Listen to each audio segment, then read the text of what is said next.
ইফতারিতে ভাজা পোড়ার পাশাপাশি একটু ঠান্ডা ঠান্ডা মিষ্টি মিষ্টি পুডিং বা ডেজার্ট থাকলে তাহলে তার কোনো কথাই নেই। সারাদিন রোজা রাখার পর এরকম একটি ডেজার্ট বা পুডিং খেলে সারাদিনের ক্লান্তি একদমই থাকবে না, এক নিমিষেই দূর হয়ে যাবে। সেই রকমই ঠান্ডা ঠান্ডা মিষ্টি মিষ্টি দুটি পুডিং বা ডেজার্ট রেসিপি আজকে আপনাদের সাথে শেয়ার করব। আসসালামু আলাইকুম everyone, welcome back to my channel. আশা করছি যে যেখান থেকে এই মুহূর্তে ভিডিওটি দেখছেন অনেক অনেক ভালো আছেন এবং সুস্থ আছেন। আশা করছি আমার আজকের রেসিপিটি সবার কাছে ভীষণ ভালো লাগবে। রেসিপিগুলো স্কিপ না করে পুরো ভিডিওটি দেখার জন্য অনুরোধ করছি। তাহলে চলুন মূল রেসিপিতে চলে যাই। প্রথমে আমি তৈরি করব মিল্ক মালাই পুডিং। তার জন্য আমি ক্যারামেল তৈরি করে নেব। তার জন্য আমি একটি প্যানে দিয়ে দিলাম হাফ কাপ পরিমাণ চিনি। এবার অপেক্ষা করব চিনিটা গলে আসা পর্যন্ত। 2 থেকে 3 মিনিট অপেক্ষা করলেই দেখা যাবে চিনিটা গলতে শুরু করেছে। ওই পর্যায়ে নেড়ে চেড়ে সুন্দর একটা কালার আসা পর্যন্ত অপেক্ষা করব। তবে এই পর্যায়ে চুলার আঁচটাকে মিডিয়ামে রেখে অনবরত নেড়ে চেড়ে ক্যারামেলটা তৈরি করতে হবে। নাড়াচাড়া একদমই বন্ধ করা যাবে না, তাহলে এক সাইড থেকে কিন্তু ক্যারামেলটা পুড়ে যাবে। তো দেখতেই পাচ্ছেন সুন্দর একটা কালার চলে এসেছে। ঠিক এইরকম কালার হলে আমি এখানে অ্যাড করে দিব এখানে 4 কাপ পরিমাণ লিকুইড দুধ। ক্যারামেলটা আর বেশি কালার করার প্রয়োজন নেই, জাস্ট এরকম কালার করলে হয়ে যাবে। বেশি কালার করলে আবার পুড়ে যাবে, খেতেও ভালো লাগবে না। দুধ দেওয়ার সাথে সাথে খুব ভালোভাবে নেড়ে চেড়ে আমি ক্যারামেলের সাথে মিশিয়ে নিচ্ছি। তবে এ পর্যায়ে ক্যারামেলটা একটু জমাট বেঁধে যাবে, তবে ভয়ের কিছু নেই। কিছুক্ষণ নেড়ে চেড়ে নিলে ক্যারামেলটা দুধের সাথে খুব ভালোভাবে মিশে যাবে। ক্যারামেলটা দুধের সাথে খুব ভালোভাবে মিশে যাওয়ার পর আমি এখানে অ্যাড করে দিচ্ছি হাফ কাপ পরিমাণ গুঁড়া দুধ। দুধটা খুব তাড়াতাড়ি ঘন হওয়ার জন্য আমি এই গুঁড়া দুধটা ব্যবহার করছি। আর পুডিংয়ের টেস্টটাও কিন্তু অনেক গুণ বেড়ে যাবে এই গুঁড়া দুধটা ব্যবহার করলে। তবে হাতের কাছে থাকলে দিতে পারেন, না থাকলে বেশি পরিমাণে দুধ এখানে ব্যবহার করে তারপর জাল করে ঘন করে নিতে পারেন। তো এ পর্যায়ে আমি দুধটাকে জাল করে অনেকটাই ঘন করে নিয়েছি। এখানে আমার 4 কাপ দুধকে আমি 3 কাপ করে নিয়েছি।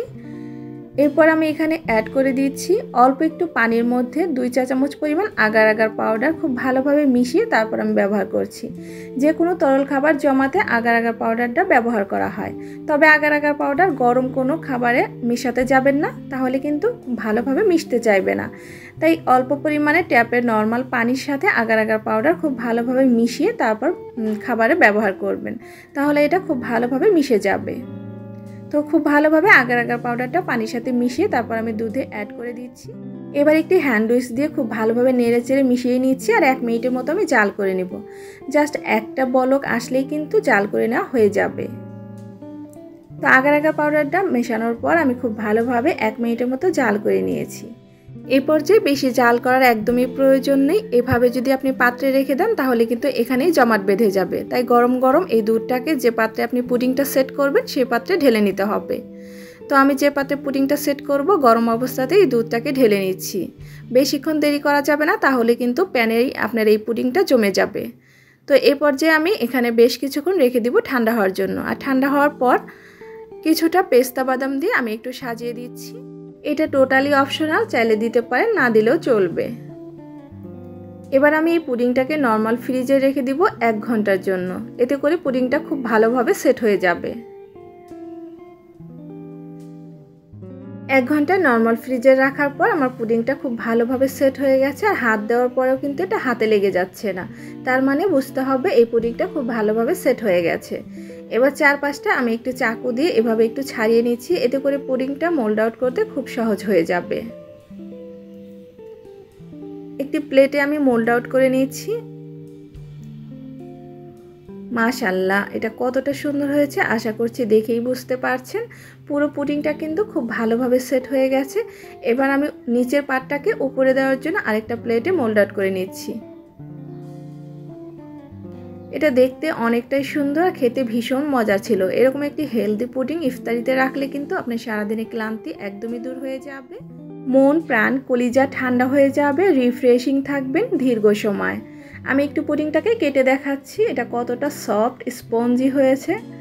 আশা করছি দেখেই বুঝতে পারছেন এটা কতটা সুন্দর হয়েছে। ছোট থেকে বড় সকলেই কিন্তু পুডিং খুব পছন্দ। চাইলে এভাবে আপনি বাচ্চাদেরও কিন্তু পুডিং তৈরি করে দিতে পারেন। এরকম মজাদার পুডিং বাচ্চারা খেলে বারবার খেতে চাইবে। আর এরকম হেলদি একটি পুডিং বাচ্চাদের জন্য কিন্তু খুবই স্বাস্থ্যকর। আশা করছি আমার এই রেসিপিটি সবার কাছে ভালো লেগেছে। ভালো লাগলে চ্যানেলটি সাবস্ক্রাইব করে নিয়মিত চ্যানেলের সাথেই থাকবেন। বেশি বেশি লাইক শেয়ার কমেন্টস করবেন। আপনাদের একটি লাইক, একটি শেয়ার, একটি কমেন্টস আমাকে অন্য একটি নতুন ভিডিও দিতে উৎসাহ যোগায়। এখন আপনাদের তৈরি করে দেখাবো ডাব এবং দুধ দিয়ে মজাদার একটি পুডিং। ডাব আর দুধ দিয়ে যে এত মজাদার পুডিং তৈরি করা যায় সেটা আপনারা না দেখলে বিশ্বাসই করবেন না। এরকম একটি মজাদার পুডিং ইফতারিতে থাকলে আর কোনো কিছু খেতেই হবে না। এটা এতটাই টেস্টি, এতটাই হেলদি, যেটা একবার বানালে আপনারা প্রতিদিন বানিয়ে খাবেন ইফতারিতে। এটা খুবই মজাদার। এটা চাইলে কিন্তু আসছে ঈদেও কিন্তু আপনারা ডেজার্ট হিসেবে রাখতে পারেন।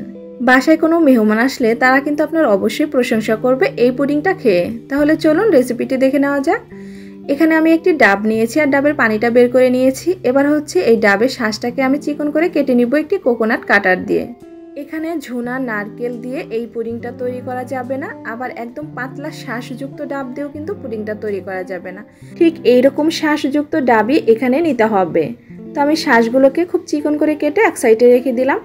আর ডাব থেকে যে পানিটা আমি বের করে নিয়েছিলাম সেই পানিটা একটি ছাঁকনির সাহায্যে ছেঁকে আমি একটি প্যানে দিয়ে দিচ্ছি। আর এখানে আমি 1 কাপের একটু বেশি পরিমাণ পানি হয়েছে, তো পুরোটাই আমি নিয়ে নিচ্ছি। আর খুব ভালোভাবে আমি ছেঁকে নিয়েছি।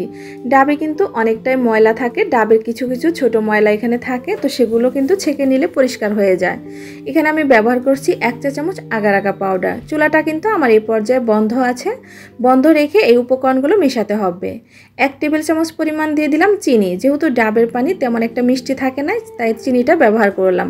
আপনারা চাইলে চিনিটা স্কিপ করতে পারেন। আর এখানে অরেঞ্জ ফুড কালার দিয়ে দিলাম 3 থেকে 4 ফোঁটা। খুব ভালোভাবে উপকরণগুলোর সাথে ডাবের পানি মিশিয়ে নিব। ভালোভাবে মিশিয়ে নেওয়া হয়ে গেলে আমি চুলাটাকে অন করে কিছুক্ষণ জাল করে নেব।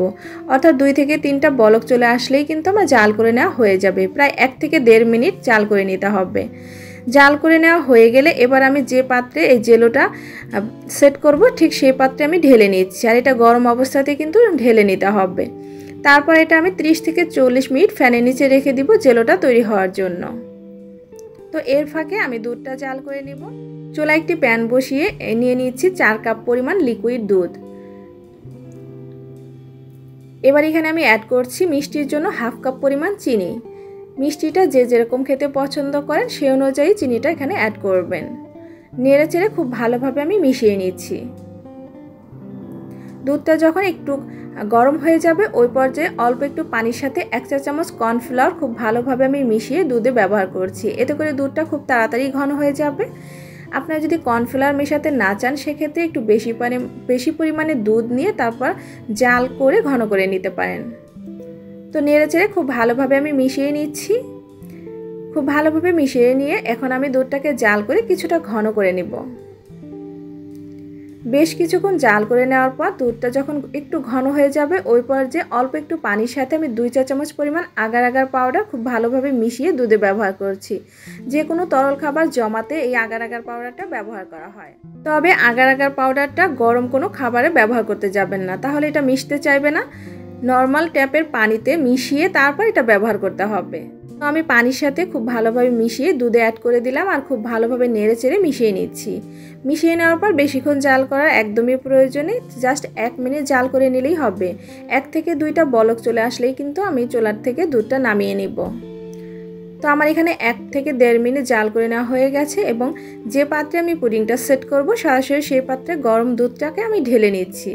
এটা ঠান্ডা করে যাবে না, গরম অবস্থাতেই যে পাত্রে পুডিংটা সেট করবেন সে পাত্রে ঢেলে নিতে হবে। ঠান্ডা করলে কিন্তু প্যানেই আপনার পুডিংটা জমে যাবে।